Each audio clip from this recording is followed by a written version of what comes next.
오늘 본문에 읽었던 그 구약 성경의 한 이 내용 자체는 어떤 내용인가니까 그 히스기야 왕이 그 유월절을 다시 지키는, 그렇게 끊어졌던 유월절을 다시 지키는 그런 이 장면입니다. 그런데 이 히스기야 왕이 얼마나 그 위대했느냐?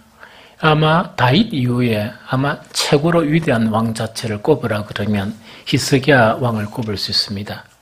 그런데 히스기야 왕의 그런 위대한 점은 또 그 아버지가 누구냐 하니까 그 아버지가 아하스 왕이었습니다. 그 아하스 왕이었는데 이 아하스 왕은 또 어떤 왕이었냐? 이스라엘 왕 중에 좀 최악의 왕 중에 그 최악의 왕 중을 들으라 그러면 거기 딱 들어가는 왕이에요. 그래서 이거는 이제 왜 히스기야가 위대한 거니까 자기 아버지의 어떤 선정이나 하나님을 가까이 하는 그런 신앙이나 이것을 이어받아서 최고의 왕이 되었다 그러면 그렇죠. 그런데 문제는 뭐냐니까 자기 아버지가 최악의 왕이었어요. 그러면 그 최악의 왕인데 그 이스라엘 왕이나 혹은 뭡니까 유대 왕 중에 최악의 왕을 꼽는데 한 가지가 꼭 공통적으로 들어가는 게 있어요. 그러면은 이 아하스 왕도 어떤 내용이 들어가 있느냐 하니까 역대하 28장 3절에 보면 또 흰놈의 아들 골짜기에서 분양하고 여호와께서 이스라엘 자손 앞에서 쫓아내신 이방 사람들의 가정한 일을 본받아 그의 자녀들을 불사르고 이래 되어 있습니다. 그래서 성경에 여러분들 흰놈의 아들 골짜기가 딱 등장하면 요거는 뭐라고 생각하면 되는 거니까 그 당시에 원래는 뭡니까 가나안 그 지방이나 이것이 뭡니까 그 가나안에 원래 원주민들이 있었잖아요. 그 원주민들을 다 몰아내고 정말 하나님께서 이스라엘을 그것을 차지하게 하신 거예요. 그런데 하나님이 그냥 아무런 이유 없이 몰아내신 건 아니거든요. 그들의 악이, 그 원주민들의 악 자체가 너무나 극에 달한 거예요. 극에 달한 것 중에서 가장 하나님을 또 노엽게 한 것 중에 하나가 뭐냐니까 그들의 신들에게 제사를 드리는데 인신제사를 드리는 거예요.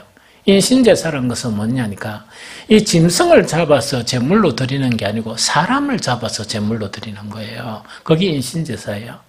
그러면은 이 구약 성경에 보통 흰놈의 아들 골짜기 하면은 이 흰놈의 아들 골짜기가 아마 그 예루살렘 그 밑에 있는 그런 그 골짜기인데 그 장소가 어떤 장소인가니까 인신제사를 하는 그런 장소였어요. 그러면은 이 히스기야의 아버지 아하스 왕 있죠. 아하스 왕은 어떤 사람인가 하니까 이 나쁜 왕들 중에서도 정말 분류를 하면 또 최악에 속한다는 것은 뭐냐? 하나님이 노여해가지고, 가나안 그 족속들 있죠. 다 이렇게 이제 쫓아낸 건데, 물론 다 쫓아내지는 못했죠. 이 쫓아내면서 그들의 땅을 차지하겠는데, 그 중에 하나님을 노엽게 하는 여러 가지 것 중에 한 가지가 뭐냐? 인신제사예요. 그 인신제사를 하는 것 자체가 또 하나님을 노엽게 했는데, 이 아하스 왕이 어떻게 했느냐? 저 아하스 왕, 히스기야 왕의 아버지가 그 인신제사를 이렇게 한 거예요. 좀 이해되죠? 그래서 이 아버지가 그런 최악의 그런 이 왕이었습니다. 그런데 정말 이 왕이 이제 죽고 난 이후에 히스기야가 왕이 딱 되었습니다. 그러면서 놀랍게 선정을 베푸는 거예요. 이 선정을 베푸고 이 신앙도 회복하고 막 이런 일들을 하게 되는 거예요. 그러면 뭐 자체가 히스기야 왕을 정말 다윗 이후에 가장 위대한 왕이라고 우리가 이야기할 수 있느냐 하니까 제일 첫 번째 한 게 있어요. 그게 이제 역대하 29장 3절에 보면 일어났습니다. 첫째 해, 첫째 달에 여호와의 전 문들을 열고 수리하고 이래 되어 있습니다. 그러면 보통 성경의 첫째란 거는 왕이 딱 되고 난 다음에 첫 해를 이야기합니다. 왕이 되고 난 다음에 첫 해 가장 먼저 한 게 뭐냐? 닫혔던 주님의 성전 문들을 다시 열고 이 성전 수리를 한 거예요. 그래서 뭐부터 먼저 했느냐? 정말 성전부터 먼저 손을 댄 거예요. 그런데 여기서 닫혔던 이 문을 다시 열고 수리했다. 이 기사는 우리가 무엇을 짐작할 수 있는 거니까 그 당시에 이스라엘의 이 영적인 그런 침체가 얼마나 크게 달았는지 그거를 알 수가 있어요. 그럼 이거는 뭐냐니까 성전이 있는데 성전은 문은 닫혔고 성전 자체는 너무나 지저분하고 먼지가 쌓이는, 즉 예배라는 건 찾아볼 수가 없는 그런 상황이었다는 그거 지금 이야기한 거예요. 그래서 이 히스기야가 딱 왕이 되면서 제일 먼저 한 게 뭐냐, 성전문을 먼저 열은 거예요. 성전문을 열고 성전 곳곳을 계속 좀 더 정비하고 수리를 싹 한 거예요. 그래서 정말 이것을 먼저 했고요. 그 다음에 두 번째 뭐냐, 성전 수리한 것뿐만 아니고 이 히스기야 왕이 먼저 한 것은 또 뭐냐, 성전 정결 작업을 한 거예요. 즉 성전에 온갖 그런 이 우상이나 불순물이 있죠, 더러운 거, 이것을 깨끗하게 이제 정리하는 일을 한 거예요. 역대하 29장 16절 18절을 제가 읽어만 드릴게요. 제사장들도 여호와의 전 안에 들어가서 깨끗하게 하여 여호와의 전에 있는 모든 더러운 것을 끌어내어 여호와 전뜰에 이르매 레위 사람들이 받아 바깥 기드론 시내로 가져갔더라. 첫째 달 초하루에 성결하게 하기를 시작하여 그 달 초 8일에 여호와의 낭실에 이르고 또 8일 동안 여호와의 전을 성결하게 하여 첫째 달 16일에 이르러 마치고 안으로 들어가서 히스기야 왕을 보고 이르되 우리가 여호와의 온 전과 번제단과 그 모든 그릇들과 떡을 진설하는 상과 그 모든 그릇들을 깨끗하게 하였다, 이렇게 이제 보고를 하는 거예요. 이해가 되죠? 그래서 그 당시에 성전문이 닫히고 이 하나님께 제사 드리는 그 모든 기구들이 엉망진창이었는데 그 모든 것들을 깨끗게 하고 성전에서는 있어야 되지 않을 그런 물건들을 다 처분하고 이제 그것을 이제 시작한 거예요.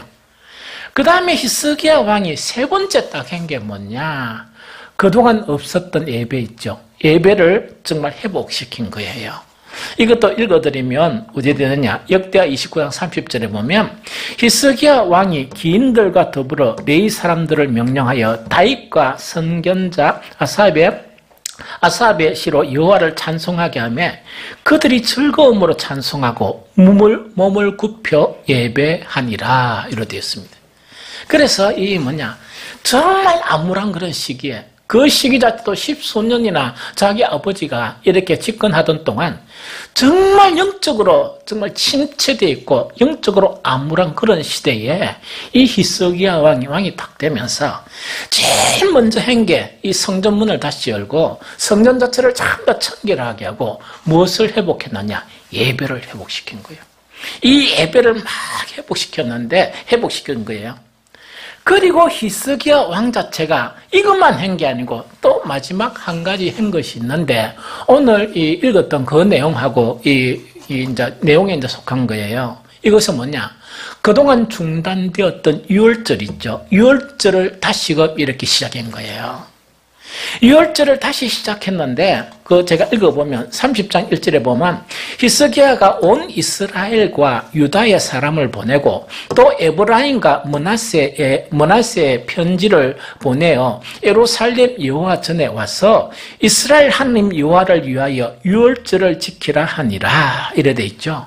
그러면 이때 유월절이라는 게 뭐냐? 물론 교회를 오래 다닌 분들은 잘 알겠지만 이스라엘의 구약의 절기가 있는데 그런 많은 절기가 있지만 그 중에서 세 가지 중요한 그런 절기가 있습니다. 세 가지 중요한 절기가 하나는 유월절이고 하나는 칠칠절이고 하나는 초막절, 이렇게 되어 있습니다. 그런데 그 세 가지 중에서 또 가장 중요한 절기가 어떤 절기인가? 바로 이 유월절입니다. 그럼 유월절은 바로 뭔 절기인가니까 이스라엘이 원래 뭡니까? 애굽의 종로를 타고 있었어요. 애굽의 종로를 타고 있으면서 그 애굽에 이제 구출하기 위해서 이 바로 즉 애굽 왕이 말을 안 듣고 하다 보니까 10가지 재앙을 내리는데 그 재앙 중에서 이제 바로가 딱 손을 들은 항복하는 그런 재앙이 있는데 그 재앙이 뭐냐? 까지 재앙을 아무리 내려도 이 말을 안 들어요. 말을 안 듣다 보니까 마지막에 뭐냐? 그 애굽 전역에 첫째 난 그 생물, 쉽게 사람을 포함해가 사람 같으면 뭡니까? 그 가족의 이 장자되는, 그 다음에 짐승은 뭐냐? 처음 난 그런 새끼들이 있죠. 이것을 하나님께서 모두 다 죽일 것이다, 이렇게 한 거예요. 그런데 거기에 누가 살고 있었느냐? 이스라엘 민족이 살고 있었어요. 종로로 타면서. 그러다 보니까 이스라엘 민족을 구원해야 되겠죠. 그래서 뭘 하는 거니까 하나님께서 이제 명령을 하시는 거예요. 이스라엘 민족들에게는 양을 잡아서 그 양의 고기를 먹고 그 양의 피는 뭐냐? 문설주와 인중 있죠. 이 출입문에 다 발라라는 이야기거든요. 그래 하면 죽음의 신 자체가 이스라엘 집에는 넘어가다란 말이 유월이란 말이에요. 이 넘어가게 되고 나머지 애굽에 속한 이 피를 바르지 아니하는 그 애굽에 속한 모든 장자들은 하루 저녁에 죽음이 되어버린 거예요. 정말 그 장자만 죽은 것이 아니고 누가 죽었느냐? 짐승들의 첫 새끼도 다 죽어버린 거예요. 가장 큰 재앙이 일어난 거예요. 그러다 보니까 바로가 뭔가니까 하나님의 그런 재앙에 딴 건 안 무서워도 이것뿐한데 손을 들고 난 다음에 너희 나가라 이렇게 한 거예요. 그러면 이것을 갖다가 기념하는 그 기념이 바로 뭐냐? 유월절이에요. 좀 이해가 되죠?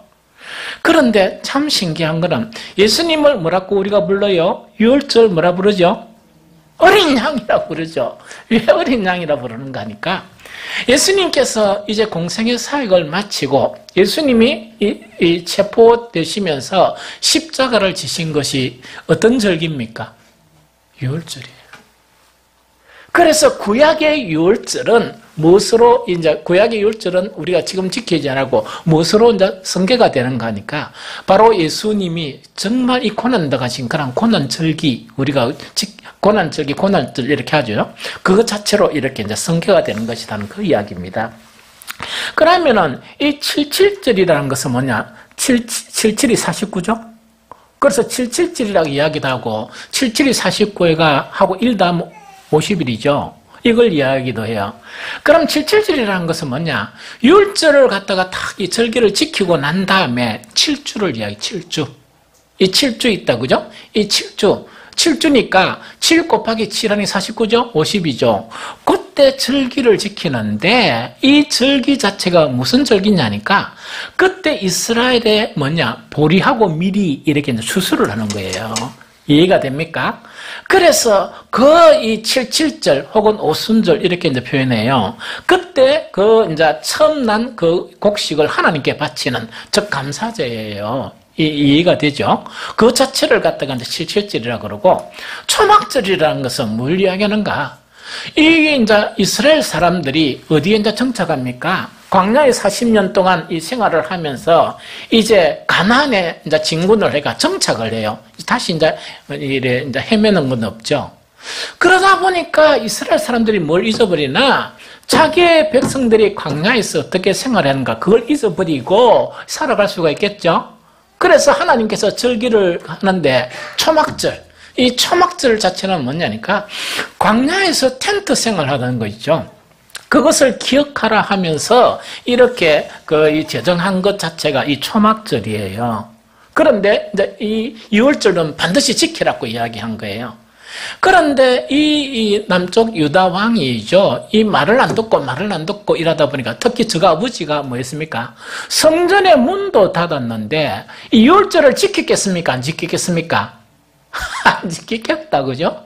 그러니까 히스기야 왕이 뭐냐니까 이 성전을 전부 다 문을 열고 수리도 하고 청결 작업을 하고 예배를 회복시키고 이제 뭡니까? 유월절을 선포한 거예요. 이거 좀 이해가 됐죠? 그런데 참 이상한 건 이거예요. 유월절을 지키라 이야기했는데 아까 역대 30장 1절에 딱 보니까 히스기야가 온 이스라엘과 유다의 사람을 보내고 또 에브라임과 므낫세의 편지를 보내요. 이렇게 되어 있다, 그죠? 그러면서 예루살렘 여호와 전에 와서 이스라엘 하나님 여호와를 위하여 유월절을 지키라고 이렇게 통보를 하는 거예요. 이런데 여기서 두 개 지역이 나와요. 하나는 에브라임과 므낫세가 나와요. 그러면 이때 이스라엘이 우리나라가 남북으로 갈라졌죠? 남북으로 갈라진 것처럼 이때 이스라엘도 북이스라엘이 있고 남쪽 이스라엘이 낸 거예요. 이해가 되죠? 이 남북으로 갈라졌어요. 남북으로 갈라져가 그들이 한 번씩 전쟁도 하고 막 이러거든요. 그런데 어떻게 히스기야가 북쪽에도 사람을 보낸 거예요. 북쪽에도 사람을 보내가지고 이 유월절 제사를 하니까 다 참여하자 이런 거예요. 이것이 왜 가능했냐? 그런 역사적으로 이제 보면 이야기입니다. 히스기야 왕이 남쪽 유대 왕이 됐죠. 왕이 딱 됐는데 그 당시에 북쪽 이스라엘 왕은 어떤 왕이었냐? 호세아 왕이었어요. 호세아 왕이었는데 호세아 왕은요, 왕이 된 지 9년 정도 하다가 망해버렸어요. 딱 이제 이 아수르의 침공을 당해가지고 이 북쪽이 망했어요. 그러면은 그 호세아 왕이 그러면 총 9년인데 3년째는 뭐냐? 아수르에게 마지막부터 3년은 아수르에게 침공을 받아가 포위된 상태예요. 억수로 힘들었겠죠?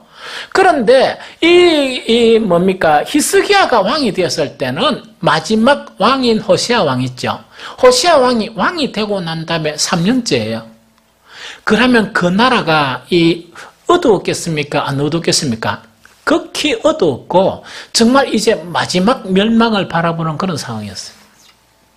그래가지고 지금 이제 히스기야 왕이 뭐냐? 남쪽 유다뿐만 아니고 북쪽에 이스라엘의 각 지파에게도 이렇게 이제 전부 다 통보를 한 거예요. 그리고 사실은 유월절 제사는 어디서 그 제사를 유월절을 즐긴다니까 예루살렘에서 하는 거예요. 좀 이해가 되죠? 그래서 이제 했는데 사실은 사람을 딱 보내니까 북쪽 사람들이 다 오케이 했겠습니까? 안 했겠습니까? 성경 읽어보면 다 오케이 한 게 아니고 비웃고 막 이런 거예요. 그런데 문제는 뭐냐니까 그 북쪽 이스라엘에서 유월절에 참여한 사람들이 있었던 거예요. 그러나 많은 사람은 아니었을 거예요. 정말 그러니까 북쪽 이스라엘이 아무리 참담하다 손치더라도 아마 곳곳에 하나님을 갖다가 진실하게 섬기던 그런 예배자들이나 이런 사람이 있었다는 이야기죠. 이런 사람들이 이제 참석하게 된 거예요. 좀 이해가 되죠? 그래서 이제 참석을 했습니다. 그러다 보니까 어떤 게 생각하니까 사실 유월절도요, 한 달간 연기를 했었습니다. 왜 했냐니까 그 모든 준비를 하다 보니까 잘 안 되겠죠? 제사장도 부족하고 그동안 한 번도 안 했으니까 하다 보니까 한 번도 안 했다는 게 아니고 저가 아버지 들고부터 10수년 동안 한 적이 없으니까 이제 이래 된 거예요. 그래가지고 남쪽 유다하고 북쪽 이스라엘의 신실한 사람들이 연합해서 이 유월절을 갖다가 이제 유월절을 그 절기를 이제 지키게 되는 거예요. 그런데 이때 문제가 발생했어요. 어떤 문제가 발생했는가 하니까 역대하 30장 18절 전반절에 제가 읽어드리면서 설명할게요. 에브라임과 므낫세와 이사갈과 스불론의 많은 무리는 자기들을 깨끗하게 하지 아니하고 유월절 양을 먹어 기록한 규례를 어긴지라 이렇게 되어 있습니다. 그럼 여기서 이제 봅니다. 아까 에브라임과 므낫세 보냈죠? 보내가지고 제가 이야기한 거는 뭡니까? 성경에 보면 어떻게 나가니까 많은 사람들이 거부한 거예요. 거부했는데 신실한 자들이 참석했는데 그때 참석한 그 북쪽에서 참석한 것을 이야기하면서 에브라임과 므낫세와 이사겔과 스불론에 열어놨죠. 그때 많은 무리는 하니까 여러분들이 생각하기에 이야 이 사람들이 많이 참석했구나 그 이야기가 아니고 소수 참석한 사람들 중에서 많은 사람 이거 이해됩니까? 즉 북쪽에서 참석한 사람 중에서 이제 유월절에 이제 이 양고기 먹어야 되겠죠. 양고기 먹어야 되는데 그 의식을 갖다가 이렇게 하고 있는데 그때 많은 사람이란 이야기거든요. 이해됩니까? 그 소수 중에 많은 사람들이 뭐를 안 했다고? 유월절에 참여하기 위해서 정결 의식을 해야 되는데 그걸 안 하고 먹은 거예요. 그걸 안 하고 먹은 거예요. 그러면 이때 정결 의식이라는 것은 뭐냐니까 유월절을 지키는 그런 규례가 있어요. 이 신명기에 보면 그 규례가 하나를 읽어드리면 이런 규례가 있어요. 신명기 16장 4절 전반절에 보면 그 일해 동안에는 네 모든 지경 가운데에 누룩이 보이지 않게 할 것이요. 이런 이제 하나님께서 모세를 통해서 이 규정을 만든 거예요. 그런데 여기서 누룩이라는 것은 뭐냐? 집에 곳곳에 누룩만 채워라 이게 아니고 이때 누룩이라는 것은 영혼을 부패시키는 그런 제약을 이야기해요. 그러면 우리 사람들이 몸뿐만 아니고 다 정결하게 하고 마음까지 깨끗하게 해라는 말입니까? 아니란 말입니까? 그것을 깨끗하게 하고 난 이후에 유월절에 그 어린 양의 그 고기를 먹는 양고기를 먹는 거기 참여하라는 이야기거든요. 그거 이야기거든요. 그러다 보니까 이 명령을 따라서 각 세대마다 정결 의식이 있겠죠. 그러면 정결의식을 먼저 하고 난 다음에 어디에 참석해야 됩니까? 유월절에 참석해야 되는 거예요. 이거 좀 이해가 됐죠? 이 유월절에 참석해야 되는 거예요. 그런데 문제가 어떤 문제가 생기느냐? 남쪽 유다 사람은 문제가 없었는데 이 북쪽에는 더 삭막했거든요.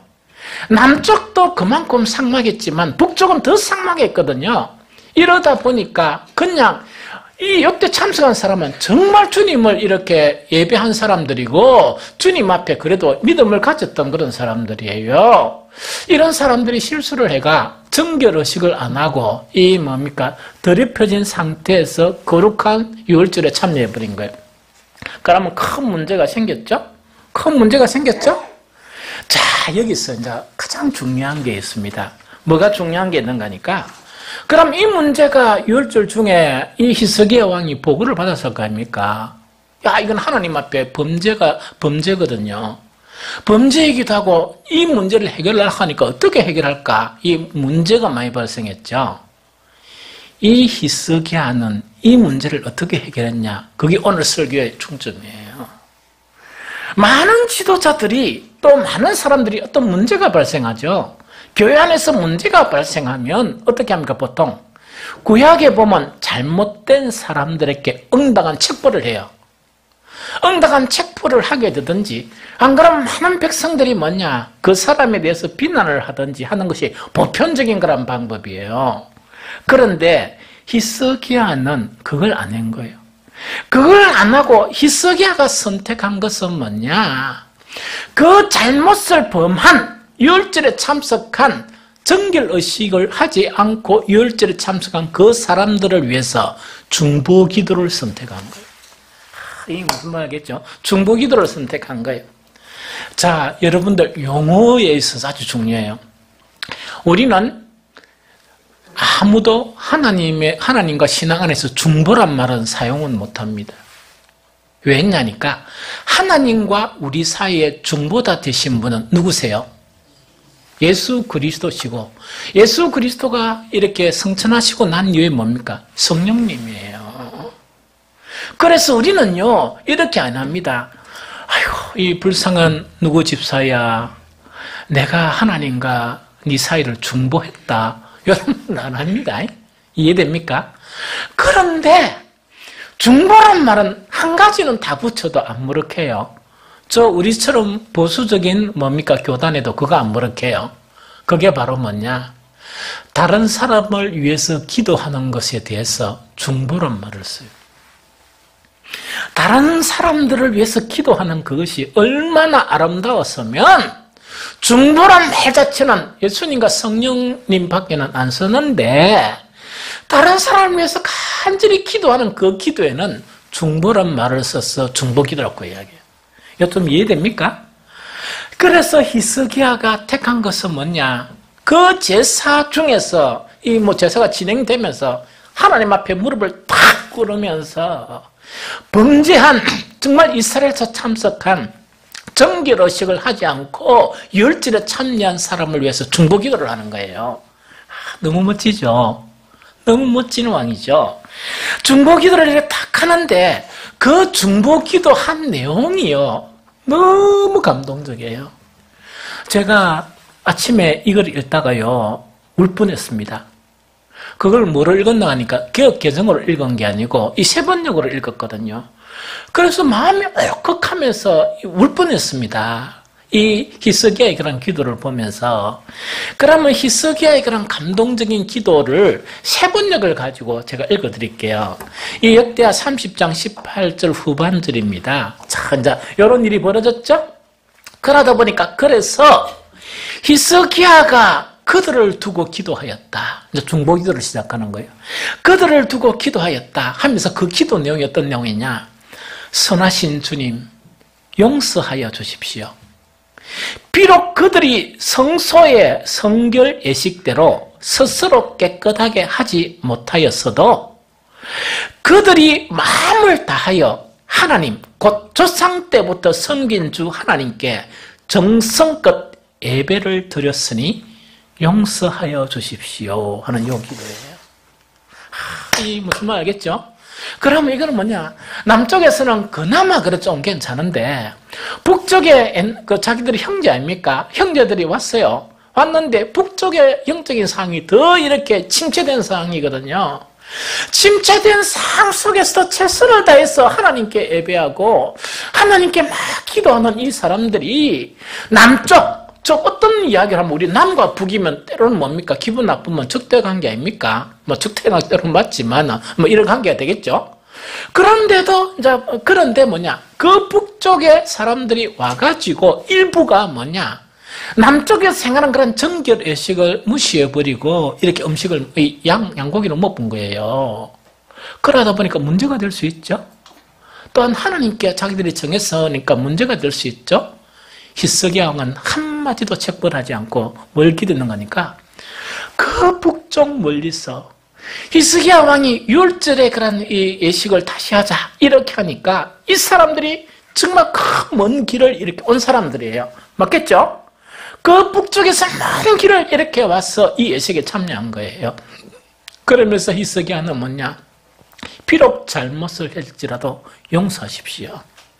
비록 잘못을 했지라도 용서해달라 하는 그 기도를 한 거예요. 그러면서 그들을 마음이 다하여 조상 때부터 섬긴 주 하나님께 정성껏 예배를 드렸으니까 용서해 주십시오. 그 북쪽 이스라엘에서 그 먼 길을 마다하지 않고 와서 예배를 드렸으니까 하나님 용서해 주십시오. 이렇게 기도한 거예요. 이 기도는 이 많은 학자들이 어떻게 묘사하느냐. 히스기야의 이 기도는 바로 중보자 대신 하나님과 우리 사이에 중보자 되신 예수 그리스도처럼 정말 그 예수 그리스도가 우리의 죄악을 용서하기 위해서 십자가를 지신 것처럼 히스기야 왕도 그 하나님께 기도를 드렸다. 이렇게 해석을 해요. 참 맞는 이야기죠. 여러분들 마음에 감동이 없습니까? 이 중보 기도가 이만큼 아름다운 거예요. 성도들이 아름다울 수 있는 건 참 많거든요. 그러나 아무도 알아주지 않는 상황에서 심지어 내가 어떤 성도들을 위해서 중보기도 하는데 그 양반들은 모르는 거예요. 지를 위해서 중보기도 하는지 안 하는지 누구 덕에 살고 있는지 그것도 모르는 거예요. 그런데도 말없이 그 영혼들을 위해서 기도하는 그 기도가 중보기도예요. 이 알겠죠? 그래서 이 기도를 하다 보니까 결과가 어떻게 됐느냐? 그 결과가 대단히 중요합니다. 세 가지 결과가 나타난 거예요. 제일 첫 번째 결과가 역대하 30장 20절, 이것도 세 번역으로 제가 읽어드리겠습니다. 주님께서 히스기야의 기도를 들으시고 백성의 아픈 마음을 고쳐주셨다. 이렇게 되어 있습니다. 다시 이야기할게요. 주님께서 히스기야의 기도를 들으시고 백성의 아픈 마음을 고쳐주셨다. 이 이야기입니다. 용서하셨다 안 하셨다 그 이야기가 아닌 거예요. 여러분들요, 우리가 한 가지 기억할 거는 뭐냐 이 이야기입니다. 지금 이 시대는 영적으로 침체된 시대인 것을 알아야 돼요. 영적으로 침체된 시대에 우리가 살고 있거든요. 그러면은 대부분의 영적의 그런 침체들은 그 원인이 뭐냐? 마음의 문제예요. 마음이 상했거나 마음 자체가 너무나 상처를 받았거나 마음 자체가 회복이 안 된 그런 상황이에요. 이 마음 자체가 온전한 그런 상태, 건강한 상태가 아니다 보니까 영적인 침체적인 그런 부분으로 표출이 되는 거예요. 기도가 은혜가 안 되고 예배가 은혜가 안 되고 여러 가지 주님 앞에 드리는 그런 것들이 이 은혜가 없는 그런 것이 되는 거예요. 그런데 그러다 보니까 이 뭡니까? 때로는 하나님께 예배를 드리면서 구약처럼 이야기하면 정결 예식을 이렇게 치르지도 않고 이렇게 예배에 참석하는 그런 결과를 가져오는 거예요. 그 근본적인 그런 원인이 뭐냐? 마음의 문제예요. 하나님께서 히스기야 왕의 기도를 들으셨어요. 들으시면서 어떻게 하나님은 응답을 하셨느냐? 그 한 가지 문제를 용서하신 것이 아니고 근원적인 문제가 침체된 그런 시대 가운데 살아가는 그 사람들의 상처된 마음, 그 사람들의 황폐한 그 마음 자체를 하나님께서 치료를 해주신 거예요. 놀라운 응답이죠. 이 시대에요. 여러분들 영적 침체에서 영적 침체를 해결하는 것은요, 근본적인 원인은 이 종과 여러분들의 마음이 회복돼야 돼요. 마음이 회복 안 되고 아무것도 바꿔도 안 됩니다. 아무리 딴 거 바꿔도 임시적인 처방뿐이지 가장 회복돼야 될 거는 우리 마음이 회복돼야 되고 우리의 마음이 치유가 되어야 되는 거예요. 가장 침체 가운데 있었던 북쪽과 떤 남쪽에 하나님을 예배하고자 힘을 쓰더라도 마음 자체가 상처가 나 있으니까 온전한 예배가 되겠습니까? 안 되죠. 하나님은 히스기야 왕의 그 기도를 들으시고 그 사람들의 마음을 치료해 주셨어요. 아주 놀랍죠? 정말 아픈 마음을 고쳐주셨다 이래 되겠습니다. 두 번째는 어떻게 되느냐? 그러면은 왜 또한 참 오래간만에 이 유월절 이 예식을 참여하다 보니까 어떻게 되겠습니까? 조금 서먹서먹한 부분도 있고 막 이렇게 했죠? 이 마음이 탁 치료하다 보니까 이 또 두 번째는 어떤 결과가 나타났느냐? 역대하 30장 21절이에요. 이것도 세 번역으로 제가 읽을게요.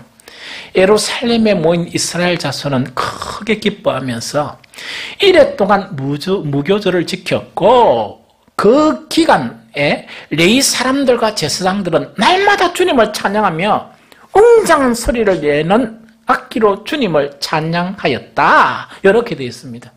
그럼 이거는 뭐냐? 자, 영적 침체를 이렇게 진단하는 거는 이걸 진단해 보면 돼요. 내가 기도를 할 때 기쁨이 있느냐? 영혼이 그런 기쁨이 있느냐? 내가 예배 참석해서 예배를 드렸는데 정말 이 원인을 알지 못하는 그 기쁨이 내 마음속에 있어서 나를 회복해 가느냐? 이거 있으면 건강한 사람이에요. 영적으로 건강한 사람이에요. 그런데 여러분들이요, 이런 침체된 가운데 내가 기도해야지 이랬는데 기도가 너무 고통스럽다. 그래도 내가 이 복장도 갖다 던고 이래서 예배를 드려야지 이렇게 했는데 예배가 몸이 거진하다. 마음이 병들었어. 이걸 해결하려고 사람들은요, 이 방법 저 방법 쓰거든요. 제가 분명히 이야기할게요. 절대로 해결 안 됩니다. 지 마음부터 치료해야 돼요. 하나님께 기도하면서 자기의 마음이 치료받아야 돼요.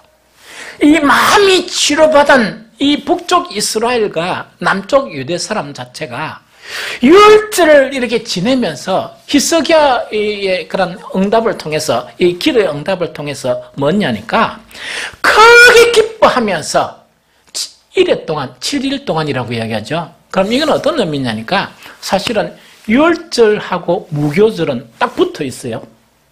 유월절은 하루고 유월절 하루 지나면 뭡니까? 7일 동안 계속 뭘 합니까? 무교절을 이래 지내요.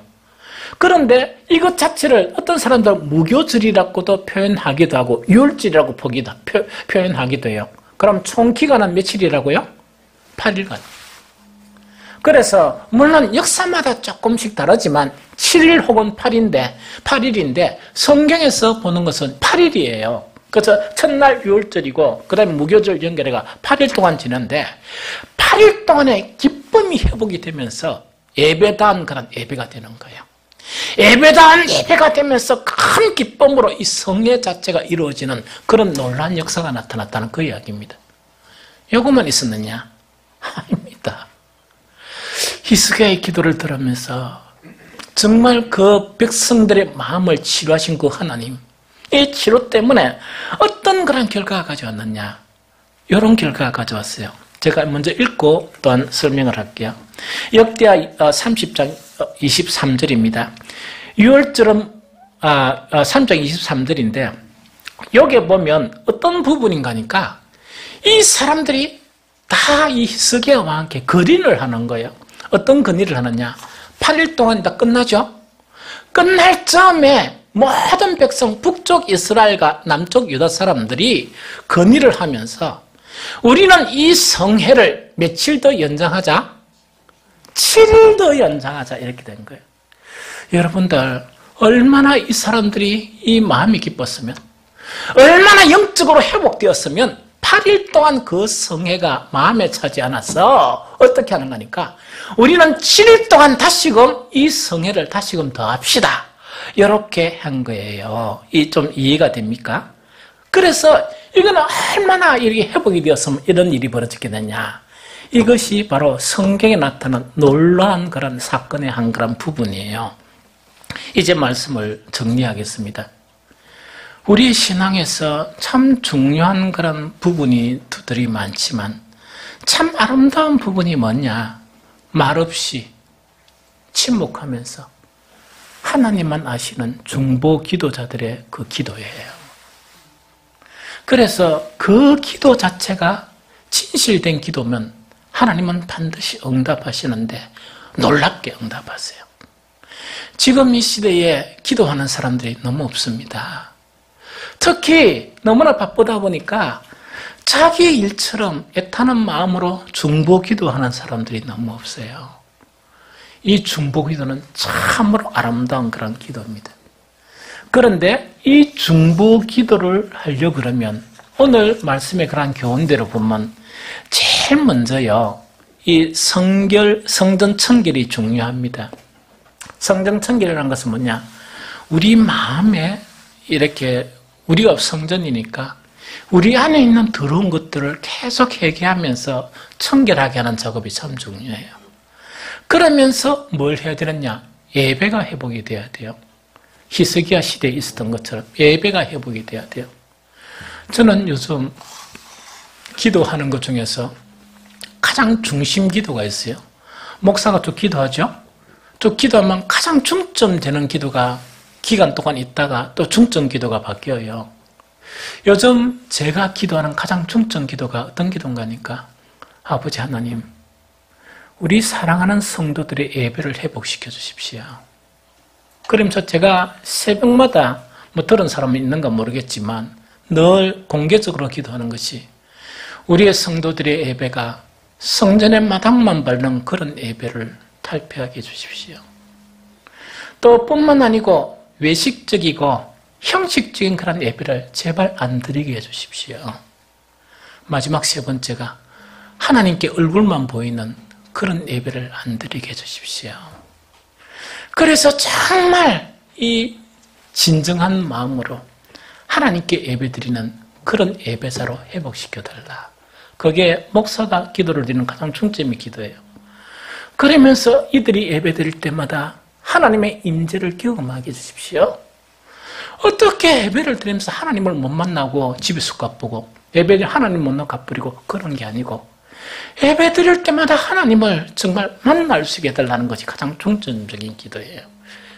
그래서 정말 예배가 회복이 되고 여러분들이 진실한 마음에 정말 우리 교인들이 전부 다 집이 머니까 집에서 기도하든지 교회에서 기도하든지 진정함으로 정말 이렇게 중보 기도를 하면 하나님은 중보 기도를 기뻐하세요.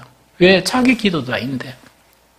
자기 기도도 아닌데 왜 저렇게 애타게 이 다른 사람을 위해서 기도하는가 하는 그것 때문에 중보 기도는 응답이 크게 나타나거든요.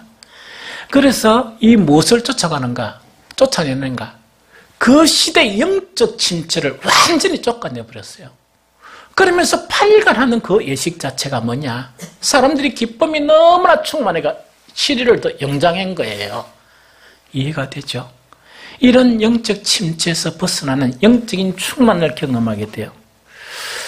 히스기야 개인으로는 이 중보기도 있죠. 이것 자체가 대단히 유익을 줍니다. 히스기야는 그 후에 정말 역사상 없었던 자기의 생명을 15년간 연장하는 놀라운 기도의 응답을 이끌어냈어요. 히스기야는 기도의 왕이었습니다. 이 시대를 살아가는 우리에게 정말 중요한 것은 지금 여러분들 영적 침체에서 벗어나려고요. 아무리 몸부림치도 안 됩니다.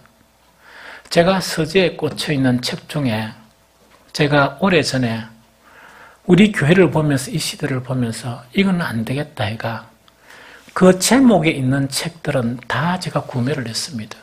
그 제목이 뭐냐? 영적 침체를 벗어나는 길, 이런 그런 제목의 책들이었습니다. 소책자든 큰 책자든. 왜? 목사가 이것을 제시를 못 해주고 이 영적 침체에서 우리 성도들을 못 벗어나게 하면 큰일이 아니냐. 그러니까 그 책을 아마 영적 침체 벗어나게 하는 그 책만 7권, 8권을 사가지고 그 중에 대부분 다 읽었습니다. 고민하고 읽고 어떻게 하면 이 영적 침체를 이끌어내느냐 하는 그 부분이었죠. 영적 침체, 결론은 뭐냐? 여러분들의 힘으로 벗어날 수 없습니다. 주님이 도와주셔야 돼요. 주님이 딴 거 아니에요. 여러분들 우리 예배 모양을 바꾸고 예배 순서를 바꾸고 아무 의미가 없습니다. 영적 침체를 벗어나려고 그러면 여러분들의 마음이 치유되어야 됩니다. 하나님의 놀라운 역사로. 그래서 우리의 그런 마음이 치유되는 그런 기도가 있어야 되고, 또 여러분들 한 영혼을 위해서 우리 주일학교 아이들까지 또 우리 어르신들까지 그 한 영혼을 위해서 중보기도하는 진실한 중보기도가 있으면 회복이 됩니다. 이런 놀라운 회복의 역사가 일어났어. 우리가 예배가 회복이 되고 정말 히스기야 시대에 놀라운 일이 일어났듯이 우리 예배 자체가 너무나 기쁨이 넘치는, 은혜가 넘치는 그런 것들을 경험하는 우리의 신앙이 되시기를 예수 그리스도 이름으로 축복합니다.